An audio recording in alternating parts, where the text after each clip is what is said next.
नमस्कार, city big news देख रहे हैं आप और मैं हूं साक्षी सोनी। लगातार किसानों के ऊपर मुकदमे दर्ज हो रहे हैं, एक के बाद एक मुकदमा किसानों के ऊपर दर्ज हो रहा है। लगभग 4 महीने के करीब अब इस किसान आंदोलन को हो चुके हैं और लगातार किसान रणनीति के ऊपर रणनीति अपनाए जा रहे हैं। आज एक रणनीति अपनाई गई है कि भारत बंद किया जाएगा और इसका कितना असर हरियाणा और पंजाब के अंदर देखने को मिला है, ये इन किसानों से जानेंगे। लेकिन सबसे पहला सवाल मैं आपको बता देती हूँ कि टाइटल के अंदर लिखा गया है कि पूरा आज़ाद नगर बंद कराया गया है। हरियाणा के अंदर हिसार जिले के अंदर इसका कितना असर देखने को मिल रहा है वो अब मैं आपको लाइव तस्वीरों के अंदर दिखाने वाली हूँ। आप जो ये पीछे दुकानें देख पा रहे हैं मेरे, ये सभी की सभी दुकानें बंद कर दी गई हैं। पीछे की ओर भी चाहूँगी कि जो है एक बार तस्वीरों के माध्यम से दिखाया जाए कि दुकानें दूर दूर तक आपको सभी बंद नजर आने वाली है, क्योंकि किसानों ने आह्वान किया था। और एक मेन बात यह है कि किसानों की तरफ से ये दुकानें बंद नहीं कराई गई हैं। हालांकि व्यापारियों ने खुद अपने जो है तरीके से ये दुकानें बंद की है, क्योंकि वो भी किसानों के समर्थन के अंदर है। और अगर बात की जाए यहाँ पर जो सब्जी की रेहड़ियाँ लगा करती थी या फिर जो आसपास वाले वेंडर्स थे, वो भी आज यहाँ पर नहीं आए हैं। उन्होंने भी किसानों के समर्थन के अंदर आज एक दिन के लिए छुट्टी ले ली है। आज उन लोगों ने भी अपनी रेहड़ियाँ नहीं लगाई हैं। फल फ्रूट की, सब्जी की, किसी भी चीज़ की रेहड़ी नहीं लगी है। और जो आप यहाँ पर किसान देख पा रहे हैं वो बता देती हूँ मैं। हालांकि जो है ट्रैफिक की बात की जाए तो ट्रांसपोर्ट उसी तरीके से चल रहे हैं। यातायात जो है खासा प्रभावित अभी यहाँ पर नहीं हुआ है। आज़ाद नगर की बात कर रही हूँ। और जो किसान देख पा रहे हैं, किसान अपना एक साइड धरना लगा करके बैठे हुए हैं और लगातार जो है आने जाने वाले लोगों को समझा रहे हैं, कहीं ना कहीं अवेयर कर रहे हैं किसान आंदोलन के लिए और समर्थन की मांग करते हुए नजर आ रहे हैं। ये सभी किसान यहाँ पर बैठे हुए हैं और आज जो है मोदी सरकार के खिलाफ, कृषि कानूनों के खिलाफ, उनके विरोध के अंदर आज यहाँ पर जो है धरना देकर के बैठे हैं। मेरे साथ दिलबाग सिंह हुड्डा मौजूद है, भारतीय किसान यूनियन के प्रदेश महासचिव। दिलबाग जी, सबसे पहले तो आपसे ये जानना चाहूँगी कि किसान आंदोलन का असर हरियाणा और पंजाब के अंदर जितना देखने को मिल रहा है उतना और राज्यों के अंदर क्यों नहीं देखने को मिलता है? और बात की जाए पश्चिम बंगाल की, तो वहाँ पर इलेक्शन है, वहाँ पर सुनने में आ रहा है कि इसका असर पड़ा है भारत बंद का। कितना असर पड़ा है जानकारी के अनुसार बताइए। देखिए, मैं पहले तो आपके सिटी बिग चैनल का स्वागत करता हूं। आप समय समय पर आप हमारी आवाज़ उठाते हैं, धन्यवाद भी करता हूं आपका। जैसे आपने सवाल किया भाई दूसरी स्टेटों का, ये जो आंदोलन है अब धीरे धीरे करके जन आंदोलन बन चुका है। जैसे पहले पंजाब से स्टार्ट हुआ था, पंजाब के बाद फिर हरियाणा में प्रवेश किया, हरियाणा के बाद दिल्ली और उधर उत्तर प्रदेश, ऐसे ऐसे बढ़ता धीरे धीरे करके ये अब पूरे प्रदेश, पूरे हिंदुस्तान में फैल चुका है। अभी राजस्थान में भी, उत्तर प्रदेश, मध्य प्रदेश, महाराष्ट्र, गुजरात और पश्चिम बंगाल की जो बात कर रहे हैं, आप कल पेपर में पढ़ना, देखना, वहाँ इतना असर है। हमारे किसान साथी वहाँ पहुँचे हैं, भाषा तो कम समझ में आती थी लेकिन वो सारी बातें समझ गए कि भाई जब मोदी जी हैं वहाँ इन तीनों काले कानून जिक्र नहीं करते, हमारे यहाँ जिक्र करते हैं। तो देख लो खामियाजा भुगतना लग रहे हैं 4 महीने से, और वहाँ बताते जिक्र तक नहीं करते कि वहाँ वोट लेने उन्होंने, लेकिन वहाँ भी इनका बुरा हाल है। आप देखना जो नतीजे आएंगे, अभी अगले 2-3 दिनों में वहाँ चुनाव की प्रक्रिया जो है शुरू, पोलिंग की शुरू हो जाएगी, तो ये पूरे हिंदुस्तान के अंदर फैल जाएगा। और ऐसी बात नहीं है, अब हर, ठीक है, आप कह रहे हैं कि पूरे हिंदुस्तान के अंदर फैल जाएगा। 4 महीने हो चुके हैं, 4 महीने के अंदर सिर्फ ज़्यादा असर हरियाणा पंजाब के अंदर देखने को मिल रहा है। दिल्ली की बात की जाए, दिल्ली के बॉर्डर के ऊपर किसान बैठे हुए हैं, लेकिन अब उनको भी आनाकानी करते हुए सरकार का रवैया कहीं ना कहीं बदला हुआ नजर आ रहा है। सरकार भी अब उनकी तरफ ध्यान नहीं दे रही।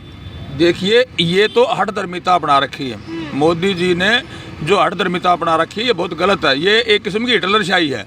जैसे हिटलर का अंत हुआ था, इसी प्रकार से इसका हुआ। जैसे रावण का अहंकार क्या रहा, कोई दुर्योधन का अहंकार क्या रहा, तो अहंकार किसी का नहीं रहता।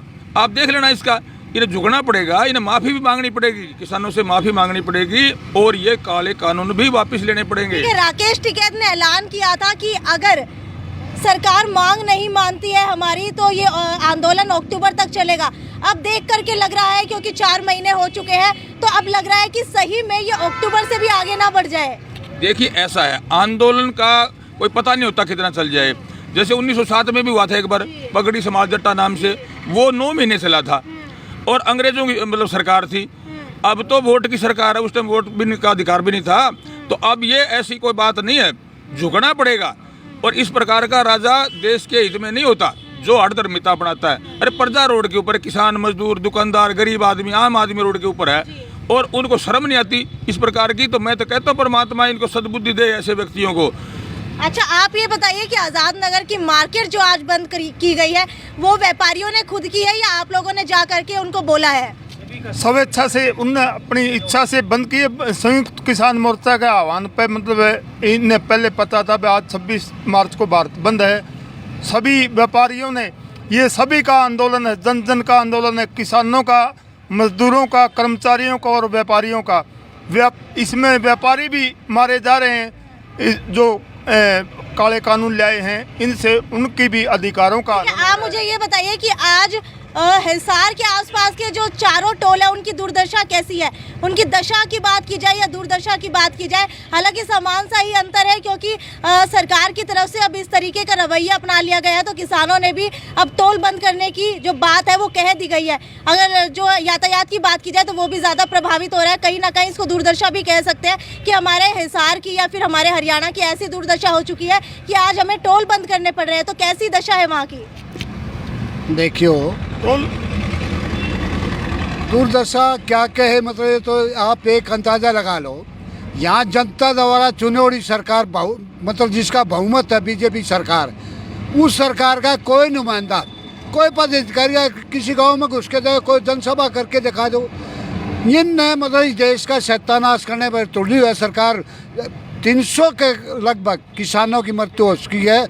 प्रदेश का मुख्यमंत्री, प्रदेश का डिप्टी सीएम, हमारे राष्ट्रीय प्रधानमंत्री एक शब्द भी नहीं बोला। तो दुर्दशा तो इससे पलतूर क्या होगी? 300 किसानों की मौत हो चुकी है, एक शब्द नहीं बोले।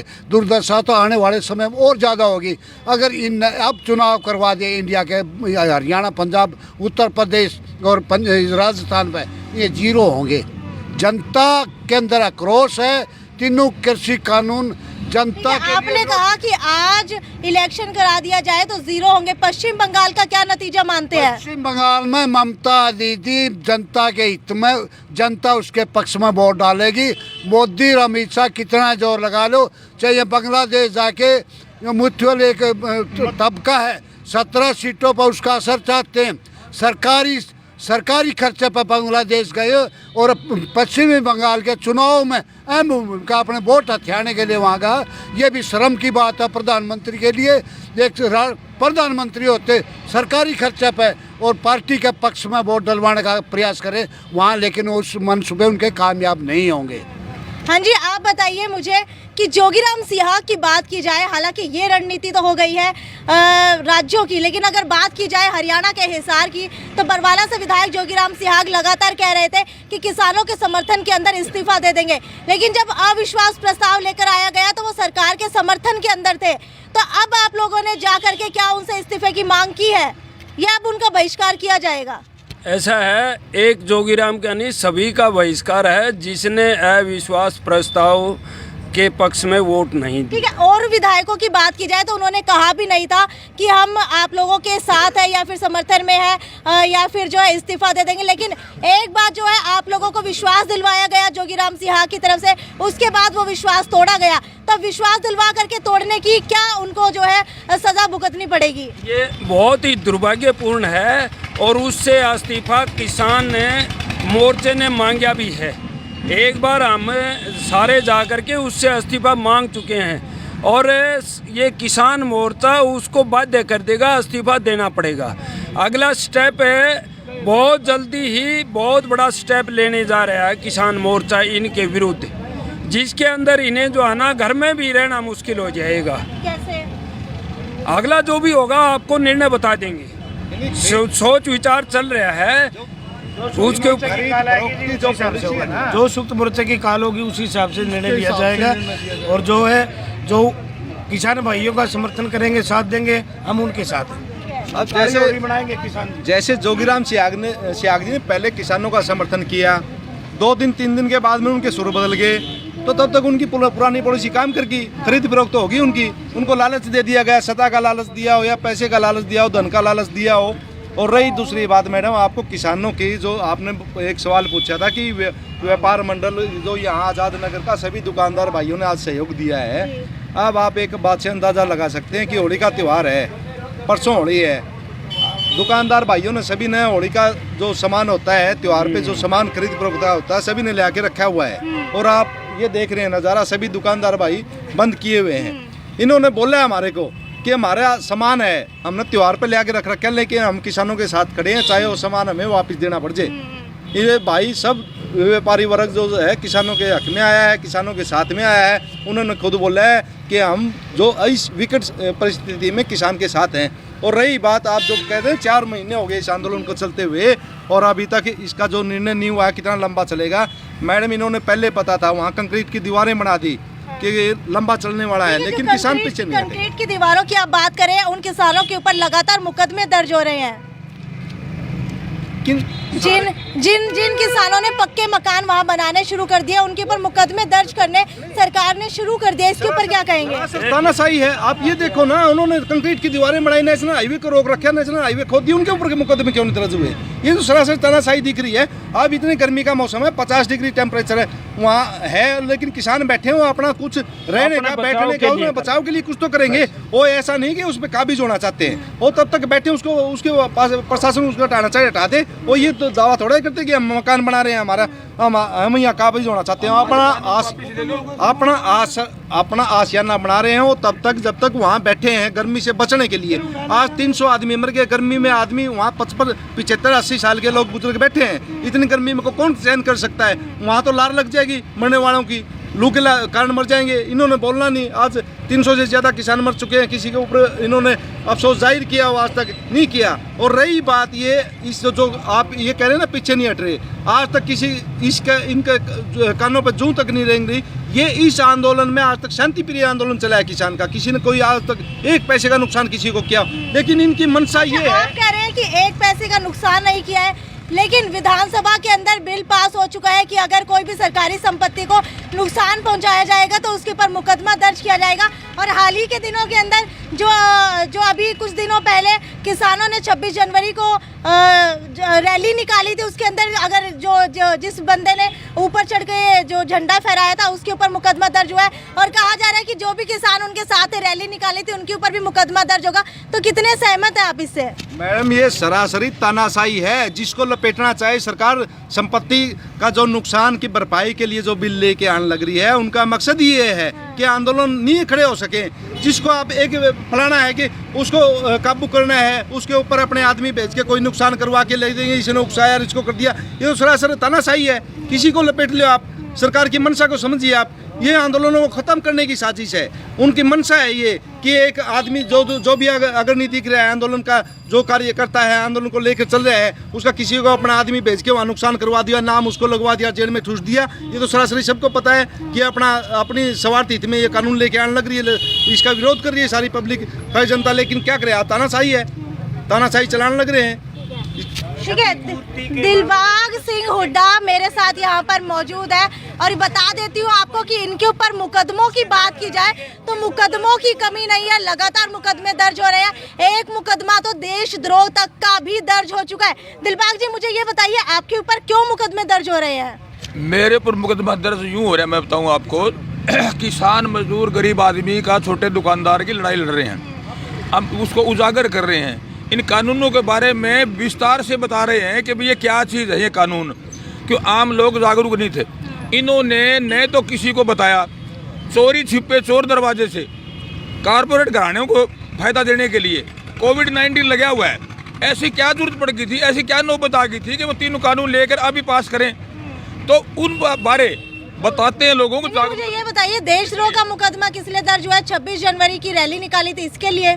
26 जनवरी की जो रैली निकाली थी, हमने शांतिपूर्ण तरीके से निकाली थी, बिल्कुल कोई किसी प्रकार की बात नहीं।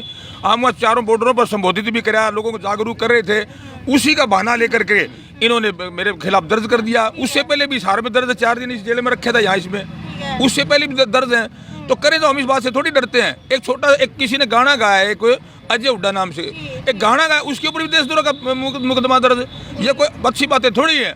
अब ये बदराज कुंडू है। अच्छा, मुझे ये बताइए कि देशद्रोह का मुकदमा तब दर्ज किया जाता है जब देश के विरोध कोई काम किया गया हो। लेकिन क्या सरकार देश है हमारी? क्योंकि अगर सरकार के विरोध में कोई काम किया जाता है तो देशद्रोह का मुकदमा कैसे दर्ज हो सकता है? राजद्रोह का होता है, देशद्रोह का नहीं होता। ऐसा है, आप मेरी बात सुनो, प्रजातंत्र के अंदर बोलने का अधिकार सभी को है, अपनी बात रखने का अधिकार है।